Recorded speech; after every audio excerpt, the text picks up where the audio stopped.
Ross, I want to ask you about the new industrial relations reforms that the Labor government is introducing. A new set again.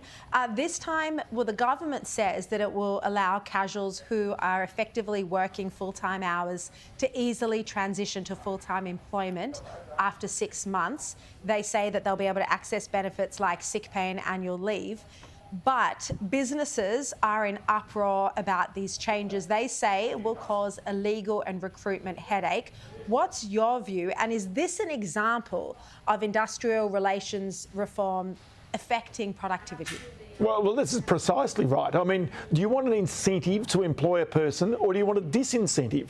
The problem that most politicians never understand because they've never been in a business is that a business is either growing or it's shrinking.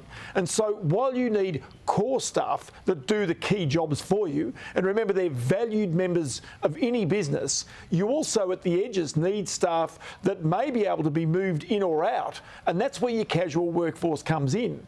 Now, the reality is, Tony Burke says, well, look, people don't have to actually sign up to this and want to become, sort of full-time employees. But the reality is that the employer doesn't really get the choice also to say when a person comes to them, listen, I want to go from being a casual to a permanent.